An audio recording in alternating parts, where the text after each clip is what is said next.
Welcome back to Revolutionary Health, the show that focuses on Black gay men's health and wellness. As always, make sure you follow us on all of our social media. We're on Twitter at Building Desire, Facebook, Instagram at The Counter Narrative. I'm your host, Michael Ward, and I've got my other favorite Michael here with me, L. Michael Gipson.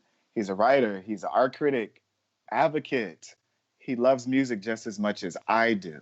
So I'm so glad and excited that we'll be able to have this conversation about Boosie Badass, to give him a little love and compassion and just check in and see how we're feeling about everything this week. If you're not familiar with the comments that he made, I'll just go ahead and read those to you. I'm not sure if you have kids around, but just be mindful of that. So the comments that he did make last week were surrounding his sons and his nephew. And it reads, I'm training these boys right. Ask any of my nephews, ask any of them, ask my son. Yeah, when they was 12, 13, they got head. Yeah, that's how it's supposed to be. Hell yeah, I got my fucking son's dick sucked. You fucking right. Yes, a grown woman. She checked out all my nephews, super grown. She checked me out. I know what the fuck she did to them, and she checked me out, that bitch. I'm getting them prepared, man.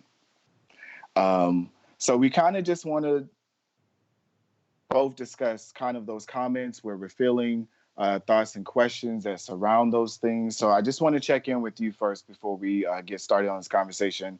L. Michael Gipson, how are you feeling? How are you doing right now where we are with COVID-19? With the COVID-19, I'm in anticipation of the second wave. I am making sure I'm stocked up so that when we can't get things again, I don't have to worry about it. Mm-hmm. So, I'm kind of in a state of preparation and preparedness because, I'm concerned about all of these states opening up back up at the same time and what's that going to mean for people and what's it going to mean for me personally. So. Mm-hmm. Good. Well, I'm glad that you're healthy and that you're safe and that you're here with me. So just with those comments of trying to keep it concise, because a lot of it was saying the same thing over and over, but I kind of think we get the messaging of where he was going with this. What things does it bring up for you? How are you feeling about it? His words, I'm training them right.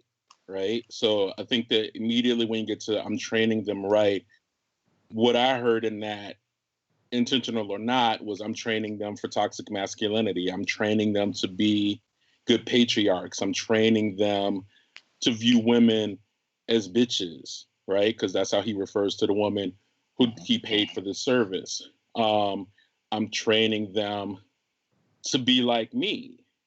And so, and I think in that, if we unpack that, one can imply or infer that the like me aspect of it is he's also experienced this training.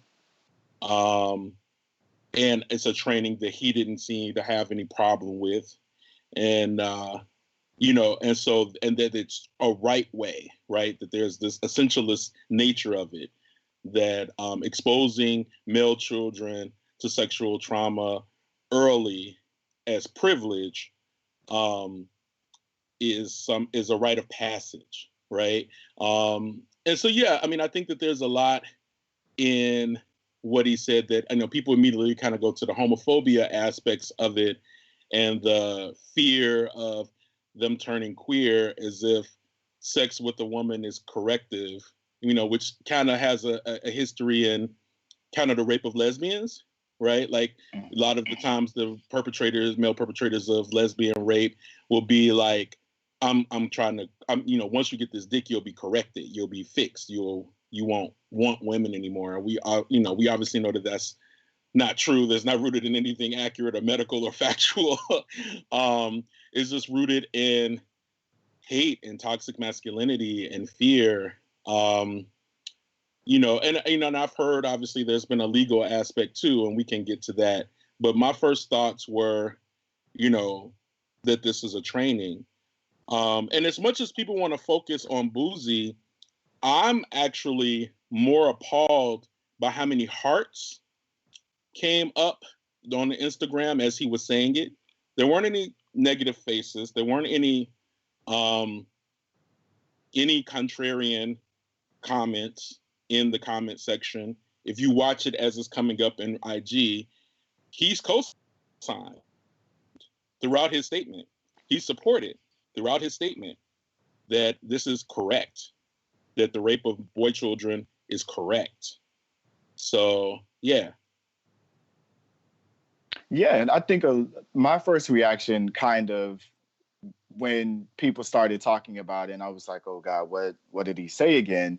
Like you say, a few things stood out to me about it. I felt kind of as a father, as a father, you're giving us access to your son's lives, 12, 13.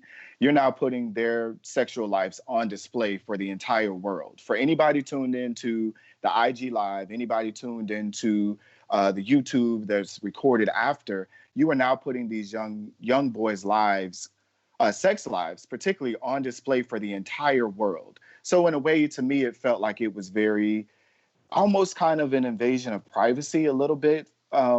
For them, because now they have to deal with everyone knowing, their sexual lives, and as well this I'm getting them prepared piece. Like what are you getting them prepared for? Like you said, it's almost this kind of rite of passage that he was kind of saying, I'm getting them prepared for this is how life is supposed to be. This is how they're going to continue on in their lives. And that was kind of the disturbing piece for me, is that, like you say, as far as growing up, what kind of things did he learn? What is he preparing them for? What are they now going to go out and teach their children if they decide that they want to have children? And having sex with a woman does not correct you in that instance if you are homosexual. I've had sex with women. Like I still identify as a Black gay man. That didn't necessarily correct anything for my trajectory of life. And so I didn't get to see the IG Live, so I didn't get to see the hearts or any of those things, but I did kind of read some of the comments on Twitter and Facebook, and people co-signing it and saying that that's just the way life is. That's, we experienced this at such a young age.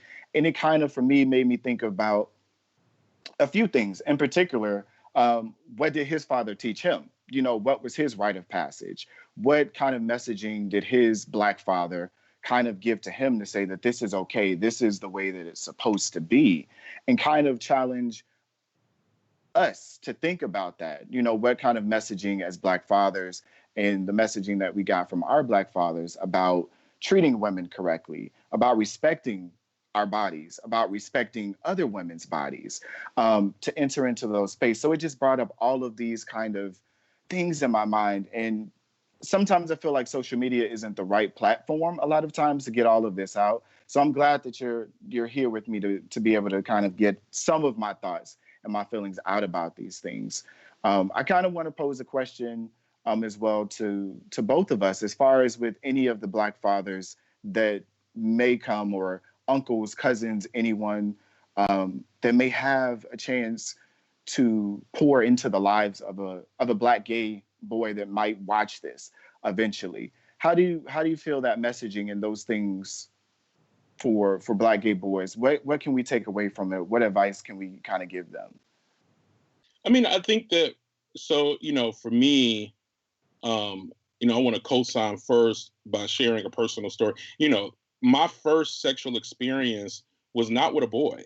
My very first sexual experience was when I was 9 years old with a girl who was 10, and she gave me head and I ate her out.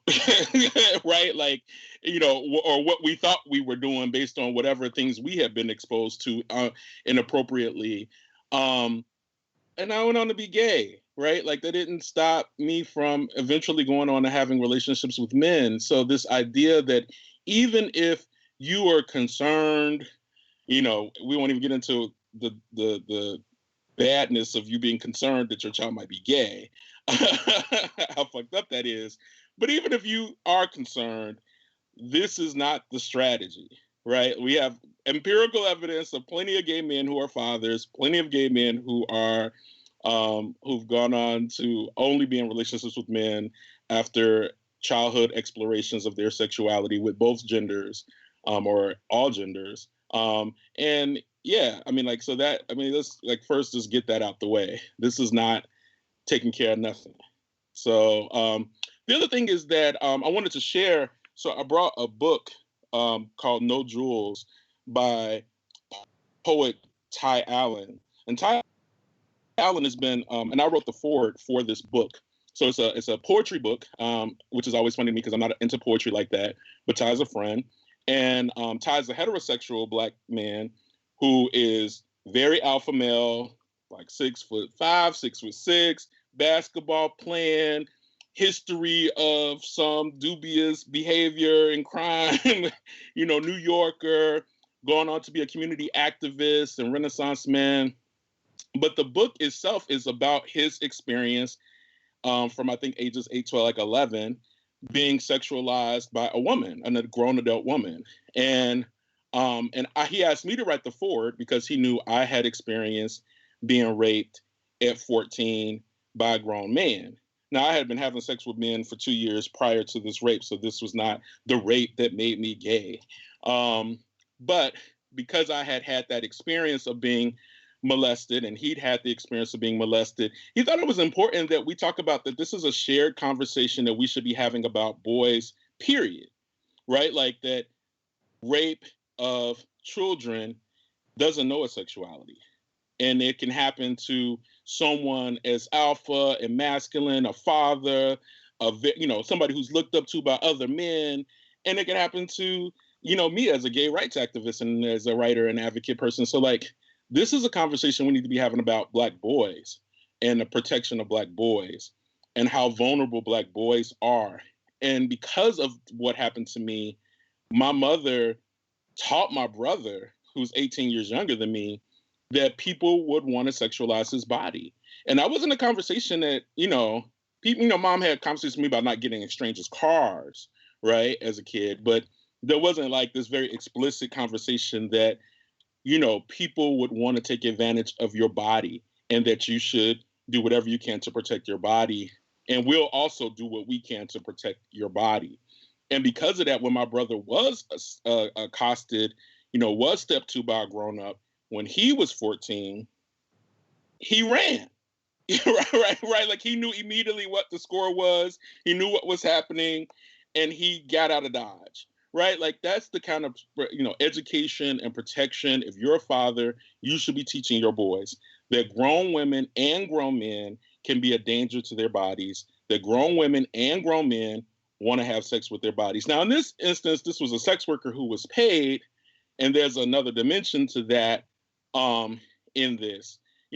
We've heard calls for not just for him to be incarcerated, but for her to be incarcerated too. And I think that, while we're pro-sex work, I don't think that being pro-sex work means that we can't expect some kind of ethic from sex workers not to molest children, right? Even if they're paid to do so on behalf of toxic masculinity and patriarchy. I think that, she could have turned that gig down. That was the bridge too far for her. But that she accepted that means that she should also suffer some consequences of those actions. I don't know that incarcerating Boosie gets to what we could do with this, right? Like on one level, I want to see him locked up because he essentially got not just his sons, but his nephews too, molested. Like he facilitated a molestation of 4 boys at least. Anyone else, if we were talking about girls, we would lock that person up. This would not be talking about no rite of passage. We would not be talking about no, this is what you do. We would be talking about, how, don't lock him up, right? It wouldn't even be a conversation. There's no conversation where we're supportive of 13, 12, and 14-year-old girls being sexualized by adult men where we don't want to lock them up, if not kill them. But because he had so many likes, because he had so much support, that indicted not just him, but us as a greater society. What would it mean to transform his thinking about these issues and put him on a tour to talk to other men so that we can stop this cycle, right? What would it mean to work with this brother to get him to see the error of his ways, to atone to his sons, to atone to his nephews, to atone to the male community that looks up to him for giving them this misinformation as good as correct. You know, how many more rapes and molestations of other boy children could we stop? So that's where I am with it. Yeah, thank you for sharing your story and for giving that to the space. Definitely thank you for that, for giving us the space and that energy to it. And kind of in my own thinking of where I was going with that question, and kind of challenging the generational cycles, as far as with Boosie, of thinking, what did his father teach him? Now what he's teaching his son. And I think that's a perfect idea of him going around and kind of saying a restorative piece of it, of saying kind of like, this is what I learned. I apologize in those actions, because even I think when it comes to my own life of getting messaging from from my father specifically, and from other Black men that influenced my growing up, that there was sort of these conversations around my body and sexualization of my body, and kind of owning my body and knowing that this is mine, of that. But still, there was some kind of messaging there as well about women, you know, that weren't necessarily the best. And I've been blessed with the opportunity to now have my father in my life at a place where we can talk about the things that he learned, you know, from his father, and kind of those lessons and those experiences and those kind of conversations that he had, to how he's transforming his own way of thinking now that he's coming into realizing that, you know, I'm gay. I'm not, it's not going anywhere. Although I've had experiences sexual wise in relationships with girls. I should correct that, not women at that age, but girls at that time. And that's been powerful. That's been a very powerful tool in my life of seeing how he's progressed and changed, into how I can pour into my nephew's life, you know, as a Black boy who's now 12, you know, so he's entering into that time where it's like, you're going to get all of these outside messages and influences, but you've got to know your body, and you've got to respect your body, and you've got to own that and own those decisions that you make in that. And it's a perfect opportunity with this platform that he has, and all of these people that are co-signing. Like you say, it's a check in our gut to us. Why were we so loud about other people in the entertainment industry that were raping? T.I. You know, T.I. checked his daughter's hymen and talked about that on social media. We were ready to kill her, right? Because like I said earlier, it was, you're putting this child's life, sexual life, their sexual history, their body parts on display for the world, when we have absolutely no business going there with that. You know, these kids' experiences. Yes, and I just imagine, as far as when it comes to the trauma of these boys, and even like you say, T.I.'s daughter, of what now are they faced with? Because it's a swift growing up. Like this is a swift growing up for these young men out here that are kind of now entering territory that they shouldn't have been in. You know, it's kind of what I worry about and I'm concerned about. And to me, it starts as well in our own homes.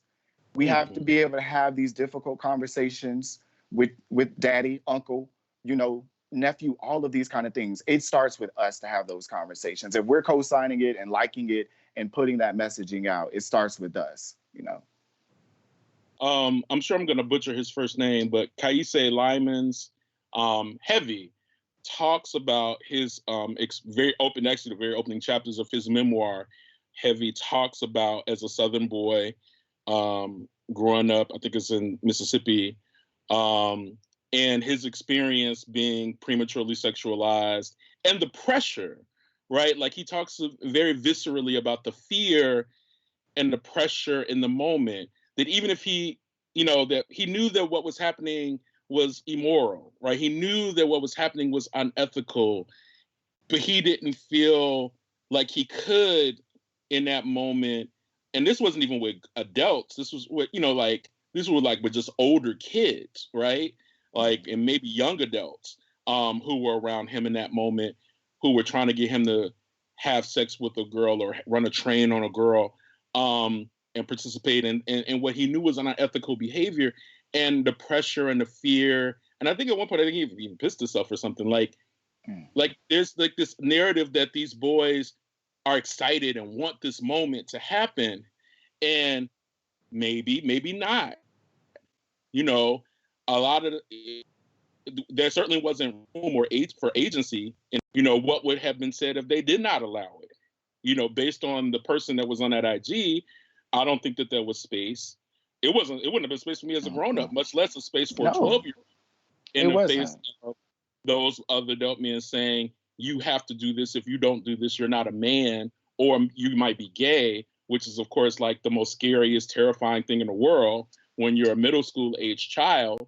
And so, yeah, I think that we have to, you know, one of my most popular posts on Facebook was talking about the fact that cishet men can't gaslight me the way they try to gaslight women, Black women in particular, about the conversations had about women growing up.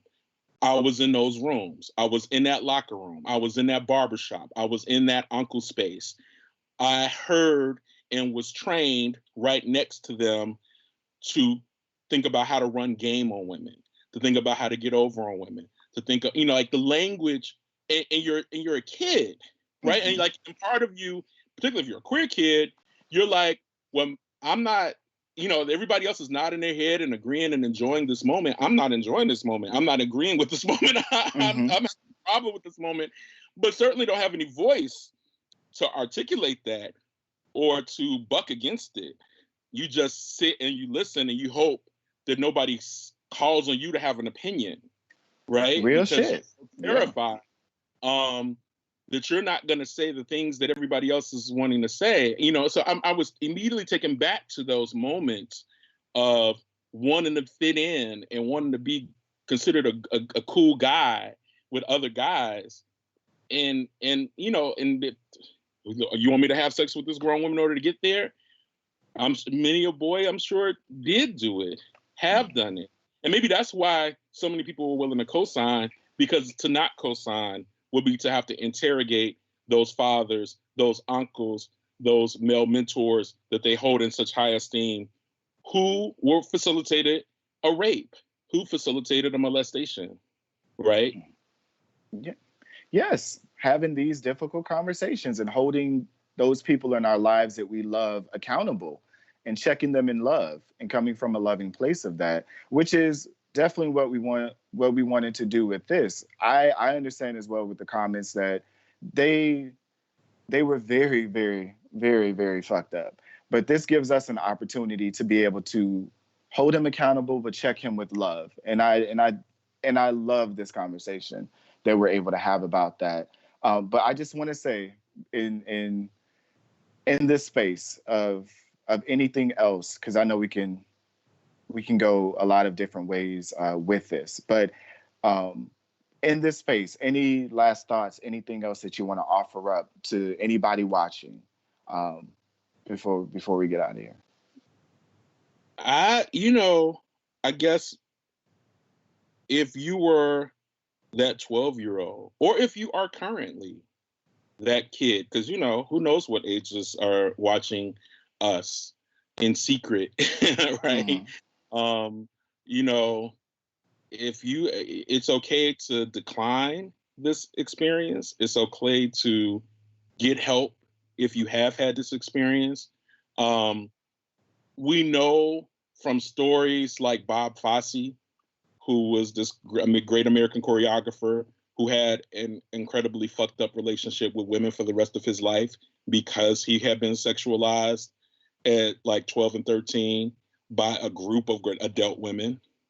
We know from other stories similar to that women became bitches and women became this, that, and the other because women have been the facilitators of trauma in their lives. That this does harm.